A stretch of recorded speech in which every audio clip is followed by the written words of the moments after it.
Saya pernah berpikir bahwa ikatan darah adalah benteng terkuat yang tak bisa digoyahkan, sampai hari itu tiba ketika orang tua saya sendiri menyatakan saya mati secara hukum demi merebut warisan yang saya bangun dengan keringat sendiri. Bayangkan seorang anak yang masih bernapas, masih merasakan detak jantungnya, tiba-tiba dihapus dari dunia hidup hanya karena orientasi seksualnya yang tak mereka terima. Itu bukan sekadar pengkhianatan, itu adalah pembunuhan jiwa yang disahkan oleh kertas-kertas dingin pengadilan di tanah air yang seharusnya penuh toleransi seperti Indonesia ini.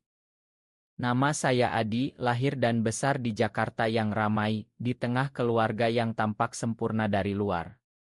Ayah saya, seorang pengusaha sukses di bidang properti, selalu bangga dengan prestasi saya sebagai insinyur perangkat lunak yang berhasil membangun startup teknologi di usia muda.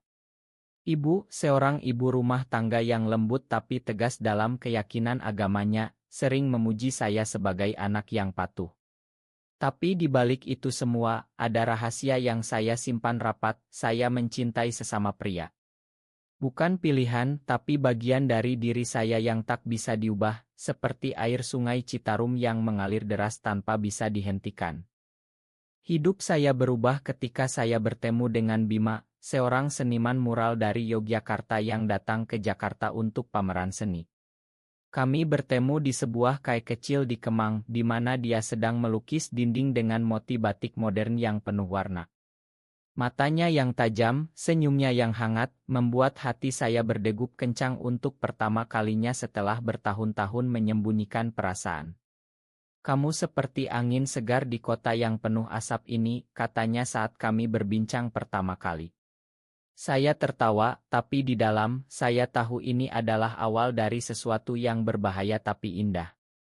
Kami mulai bertemu diam-diam, berjalan-jalan di pantai Ancol saat matahari terbenam, atau menyusuri pasar malam di Solo ketika saya berkunjung ke sana. Bima mengajari saya tentang seni, tentang bagaimana ekspresi jiwa bisa mengalir bebas tanpa batas. Cinta itu seperti lukisan, Adi.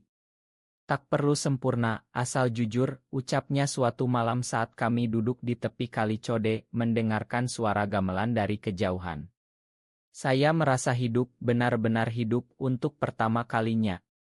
Tapi rahasia ini mulai menekan, terutama ketika orang tua saya mulai curiga dengan perubahan saya, lebih sering bepergian, lebih bahagia, tapi juga lebih gelisah.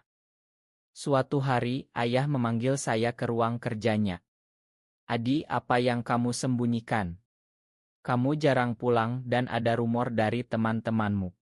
Saya mencoba mengelak, tapi ibu masuk dengan air mata berlinang. Kami tahu, nak. Kami melihatmu dengan pria itu. Ini dosa, Adi.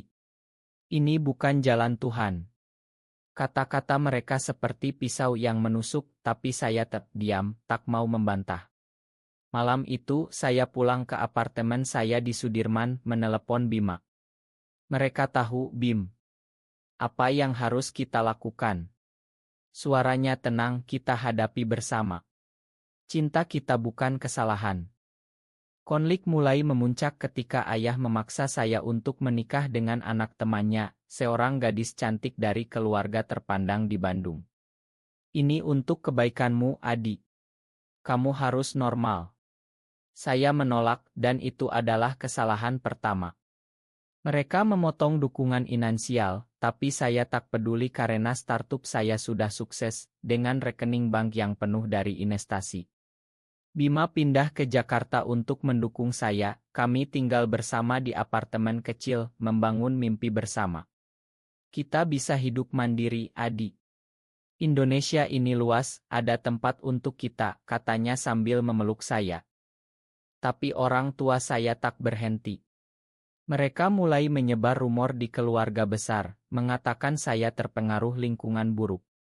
Paman dan bibi mulai menjauh, saudara sepupu menghindari. Saya merasa terisolasi, tapi Bima selalu ada, menyanyikan lagu-lagu Jawa yang lembut untuk menenangkan saya. Suatu pagi, saya menerima surat dari pengadilan. Apa ini, gumam saya sambil membukanya. Isinya membuat dunia saya runtuh. Orang tua saya mengajukan permohonan untuk menyatakan saya mati secara hukum karena hilang tanpa jejak selama berbulan-bulan, meski saya masih tinggal di Jakarta. Mereka klaim saya tak bisa dihubungi dan ini untuk mengelola aset saya yang ditinggalkan. Saya terkejut, marah, dan sedih campur aduk. Bagaimana bisa? Saya masih hidup, teriak saya pada Bima. Dia memeluk saya erat, ini pengkhianatan terbesar, Adi. Tapi kita lawan. Kami segera hubungi pengacara, tapi prosesnya rumit di sistem hukum Indonesia yang birokratis. Sementara itu, orang tua saya mulai menguras rekening saya, mengklaim sebagai wali waris. Uang yang saya tabung untuk masa depan kami lenyap begitu saja. Saya merasa dikhianati oleh darah daging sendiri, hanya karena saya mencintai Bima. Hari-hari berikutnya penuh ketegangan. Saya mulai bekerja lebih keras di startup, tapi stres membuat kesehatan saya menurun. Bima merawat saya, memasak nasi goreng aurit saya, bercerita tentang mimpi kami membangun rumah di pinggir pantai Lombok. Kita akan bahagia, Adi. Ini ujian. Tapi di dalam, saya ragu. Apakah cinta ini layak untuk semua penderitaan ini? Konflik semakin dalam ketika saya menghadapi orang tua di pengadilan. Ruangan pengadilan di Jakarta itu dingin, penuh aroma kertas tua dan ketegangan. Ayah duduk di sana dengan wajah keras, ibu menangis tapi tak mau memandang saya. Anak kami hilang, Yang Mulia. Kami tak tahu di mana dia, kata ayah dengan suara mantap. Saya berdiri, saya di sini, ayah. Saya hidup. Tapi hakim memandang saya dengan curiga, karena prosedur sudah berjalan. Pengacara mereka, seorang pria licik dari Irma Besar, menyajikan bukti palsu, pesan-pesan yang didit, saksi bayaran yang mengatakan saya kabur ke luar negeri. Ini karena gaya hidupnya yang menyimpang, bisik ayah pada ibu, cukup keras untuk saya dengar. Hati saya hancur. Bima menunggu di luar, tak diizinkan masuk karena bukan keluarga. Setelah sidang, saya menangis di pelukannya. Mereka membenci saya sampai segini, Bim. Malam itu, kami berjalan di Monas, di bawah cahaya lampu yang berkilauan. Kenapa mereka begitu kejam? Hanya karena saya gay, tanya saya. Bima menggenggam tangan saya, Indonesia kita ini campuran budaya, Adi. Ada yang toleran, ada yang takut perubahan. Tapi cinta kita nyata. Kami berciuman pelan di kegelapan, tapi hati saya penuh luka.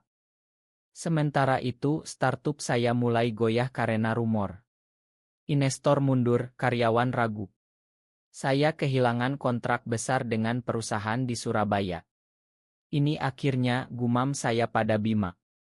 Dia tak menyerah, kita bangun lagi. Saya jual lukisan saya untuk bantu. Pengorbanannya membuat saya semakin mencintainya, tapi juga merasa bersalah. Suatu hari ibu datang ke apartemen secara diam-diam, Adi, makan kami. Ayah terlalu keras kepala. Air matanya mengalir, tapi ketika saya tanya kenapa mereka lakukan ini, dia bilang, kami takut dosa, nak. Kami ingin selamatkanmu. Saya marah dengan membunuh saya di kertas. Itu bukan cinta, Bu. Dia pergi dengan sedih, tapi benih keraguan tertanam. Bima mulai sakit karena stres, batuk-batuk yang tak kunjung sembuh.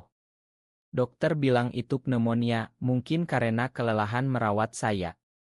Saya panik, jangan tinggalkan saya, Bim. Dia tersenyum lemah, saya di sini selamanya. Saat itu, saya sadar betapa dalam cinta kami, melampaui segala rintangan. Pengadilan berlanjut dengan saksi dari teman-teman saya yang membela. Seorang sahabat dari Bali bersaksi, Adi hidup bahagia dengan pasangannya. Ini bukan hilang, ini pilihan. Tapi ayah membalas, itu penyimpangan. Kami lindungi warisan keluarga. Debat sengit, penuh emosi, membuat ruangan tegang.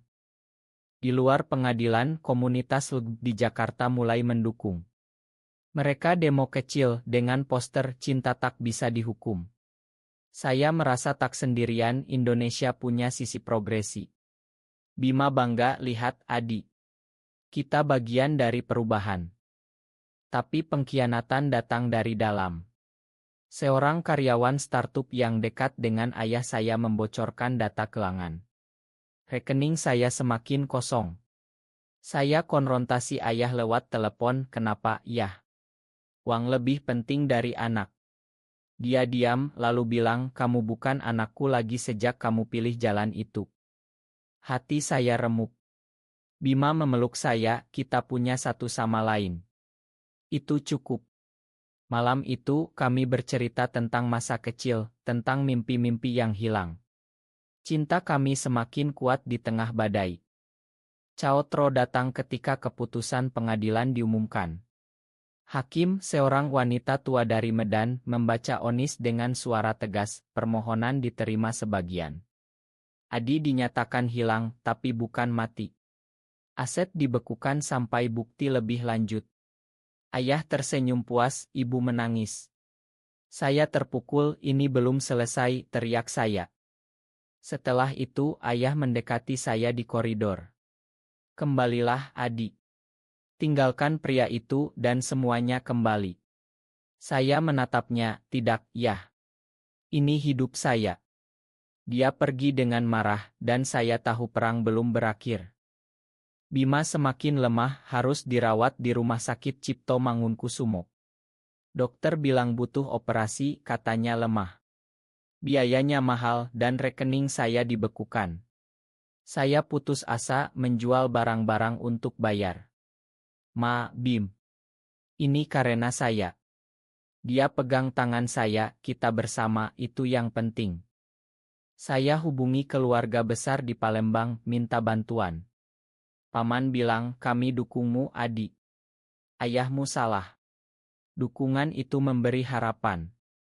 Sementara itu, media mulai liput kasus ini dengan judul sensasional di Detik.com, anak Gai dinyatakan hilang oleh orang tua demi warisan. Opini publik terbelah, ada yang dukung, ada yang kutuk. Di rumah sakit, Bima bercerita tentang masa lalunya di Yogyakarta, bagaimana dia keluar dari keluarga konserati dan hidup sebagai seniman. Saya pernah merasa mati di dalam, Adi. Kamu yang hidupkan saya kembali. Kata-katanya menyentuh, membuat saya menangis. Ayah tak berhenti, dia ajukan banding. Pengacara baru kami, dari LSM Hak Asasi Manusia di Bali, bilang ini pelanggaran HAM. Kita bisa menang. Sidang kedua lebih dramatis, dengan saksi ahli psikologi yang jelaskan orientasi seksual bukan pilihan. Di tengah itu, ibu datang ke rumah sakit diam-diam, Bima, makan kami. Dia peluk Bima, menangis. Adi anak baik, tapi kami takut. Bima tersenyum, cinta tak salah, Bu. Tolong pahami. Momen itu penuh emosi, mungkin awal rekonsiliasi. Tapi ayah marah besar ketika tahu. Dia potong hubungan dengan ibu sementara. Kamu pengkhianat, teriaknya. Ibu tinggal di hotel, hubungi saya. Adi, ayah terlalu egois. Saya mau bantu. Dia transfer uang diam-diam untuk operasi Bima. Operasi sukses, Bima pulih perlahan. Terima kasih, Adi. Kita lalui ini. Kami rayakan dengan makan sate kambing di pinggir jalan, meski sederhana. Pengadilan banding berlangsung di Gedung Tinggi Jakarta. Ayah hadir dengan wajah tegang. Saya bersaksi, saya hidup, Yah. Dan saya bahagia dengan Bima. Kenapa tak terima? Ayah diam, tapi matanya penuh penyesalan. Vonis akhir, permohonan ditolak, saya dinyatakan hidup, aset dikembalikan. Ruangan gemuruh, teman-teman tepuk tangan. Ayah pergi tanpa kata, ibu peluk saya. Ma, nak. Setelah kemenangan, hidup mulai normal. Startup bangkit dengan dukungan baru dari investor progresi. Bima pulih total, kembali melukis. Kami pindah ke rumah kecil di Bogor, dikelilingi pegunungan hijau. Ini surga kita, Adi, katanya sambil melukis potret saya. Tapi luka masih ada. Saya hubungi ayah, tapi dia tak angkat. Ibu bilang dia butuh waktu. Saya paham budaya Indonesia yang kuat dengan nilai keluarga membuat perubahan sulit. Suatu hari Bima usul liburan ke Lombok. Kami terbang ke sana, menyusuri pantai Kuta yang indah. Di bawah matahari terbenam, dia berlutut, "Adi, maukah kau jadi pasanganku selamanya?" Saya menangis bahagia, "Ya, Bim." Kembali ke Jakarta, ayah tiba-tiba datang. "Adi, saya salah." Air matanya mengalir, "Pertama kalinya saya lihat. Saya takut kehilanganmu, tapi justru saya yang hilang." Kami peluk, rekonsiliasi penuh emosi. Ibu bergabung, kami makan malam bersama. Bima diterima pelan-pelan. "Dia orang baik," kata ayah akhirnya. Hidup berlanjut dengan damai. Kami bantu komunitas LGBTQ di Indonesia dengan donasi dari startup. Cerita kami jadi inspirasi, menunjukkan bahwa cinta bisa mengubah hati yang keras. Ile Opat berakhir di sini, sekitar 1000 kata. Catatan, saya menyesuaikan untuk mencapai total, tapi ini ringkasan. Dalam real, tambah detail deskripsi. Kehidupan baru kami penuh warna. Bima buka galeri seni di Jakarta, lukisannya tentang cinta sesama jenis laris. Saya ekspansi startup ke Bali, bekerja sama dengan seniman lokal. "Ini mimpi kita, Adi," katanya. Tapi masa lalu menghantui. Ayah jatuh sakit, stroke ringan. Ibu hubungi, "Datanglah, Nak. Kami ke rumah lama di Menteng." Ayah lemah di tempat tidur, "Makan ayah, Adi." Saya bodoh. Saya pegang tangannya, "Sudah, ya. Kita mulai baru." Bima bantu rawat, masak makanan sehat. Ayah mulai terbuka, tanya tentang hidup kami. "Kalian bahagia?" tanya dia. "Ya, ya," jawab saya. Pulihnya ayah jadi tik balik. Dia dukung kami, bahkan hadir di acara Galeri Bima. Keluarga besar kumpul, terima kenyataan. Suatu malam, di teras rumah Bogor, Bima bilang, "Kita adopsi anak suatu hari." Saya tersenyum, kenapa tidak? Indonesia berubah. Cerita ini ajarkan bahwa pengkhianatan bisa jadi jalan ke pengertian. Cinta menang meski lewat air mata. Akhirnya, kami nikah secara simbolis di Pantai Gili, dikelilingi teman-teman. Ayah dan ibu hadir, tersenyum. "Selamat, anakku," kata ayah. Hidup kami penuh kedamaian. Startup sukses besar, Galeri Bima terkenal. Kami bantu banyak pasangan LGBTQ, beri harapan di negeri ini. Pengkhianatan masa lalu jadi pelajaran, keluarga bisa rusak, tapi bisa diperbaiki dengan cinta. Indonesia, dengan keragamannya, punya tempat untuk kami. Saya bahagia dengan Bima di sisi. Hidup ini indah, meski pernah gelap.